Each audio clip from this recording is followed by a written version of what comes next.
Bismillahirrahmanirrahim. Assalamualaikum warahmatullahi wabarakatuh. Perkenalkan, nama saya Putri Kakuba dari kelas B5 PGSD. Dalam video ini saya akan memaparkan materi konsep dasar sains. Konsep dasar ilmu sosial. Kedudukan ilmu sosial dalam ilmu. Itu yang pertama, ilmu-ilmu alamiah atau natural sciences yang meliputi fisika, kimia, biologi, dan juga matematika. Yang kedua, ilmu-ilmu budaya atau humanitis yang meliputi ilmu bahasa, kesusastraan, kesenian, dan sebagainya. Dan yang ketiga yaitu ilmu-ilmu sosial atau social sciences yang meliputi ilmu ekonomi, sejarah, sosiologi, antropologi. Ruang lingkup ilmu sosial dalam ilmu. Itu pertama, masalah individu, keluarga, dan masyarakat. Yang kedua, masalah pemuda dan sosialisasi.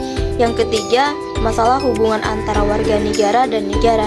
Faktor pengaruh perilaku manusia. Yang pertama sikap, yang kedua insting, yang ketiga motif, yang keempat kepribadian, dan yang kelima yaitu sistem kognitif.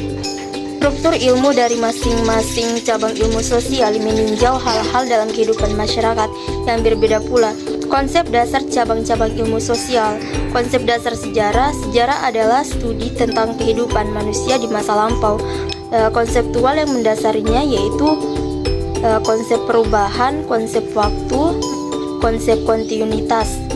Ruang lingkup sejarah. Di sejarah yaitu sejarah sosial, sejarah ekonomi, sejarah kebudayaan, dan sejarah demografi.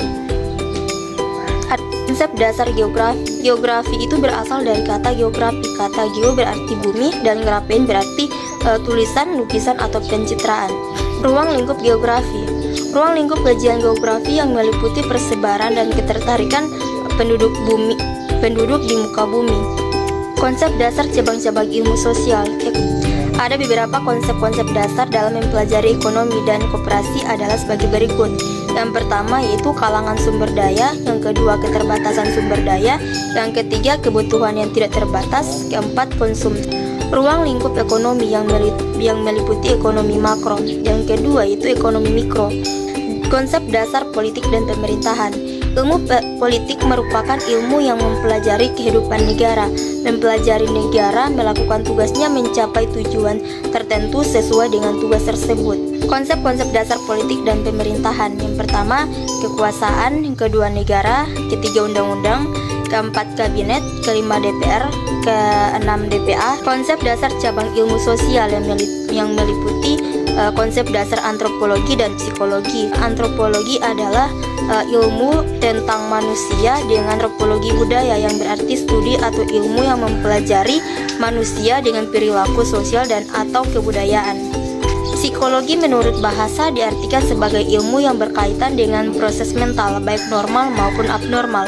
Dan objek psikologi. Psikologi secara umum mempelajari gejala-gejala kejiwaan atau perilaku manusia yang berkaitan dengan pikiran, perasaan, dan kehendak. Keterampilan dasar dalam ilmu sosial. Yang pertama, keterampilan bertanya. Ada hal yang penting dalam keterampilan bertanya, itu yang pertama posing, yang kedua itu prompting, yang ketiga probing. Adapun komponen bertanya lanjut yaitu yang pertama pengubahan tuntutan tingkat kognitif tingkat tinggi dalam menjawab pertanyaan, pengaturan urutan pertanyaan, penggunaan pertanyaan melacak, peningkatan terjadinya interaksi. Keterampilan bertanya untuk mengumpulkan data yaitu yang pertama dengan teknik wawancara, yang kedua pengumpulan data menggunakan angket, yang ketiga studi dokumentasi. Ada dua jenis pertanyaan. Yang pertama itu jenis pertanyaan menurut maksudnya. Jenis pertanyaan menurut tingkat kesulitan. Jawaban yang diharapkan bisa terdiri dari pertanyaan tingkat rendah dan pertanyaan tingkat tinggi.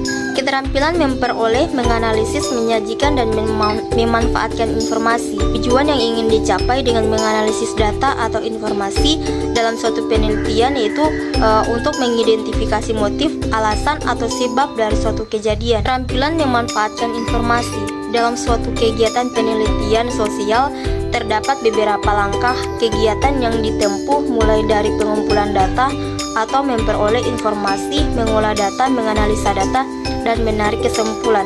Individu, keluarga, dan masyarakat. individu adalah suatu sebutan yang dapat dipakai untuk menyatakan suatu kesatuan yang paling kecil dan terbatas. Keluarga adalah lingkungan yang terdapat beberapa orang yang masih memiliki hubungan darah. Kata masyarakat berasal dari bahasa Arab, yakni syrik, yang artinya bergaul.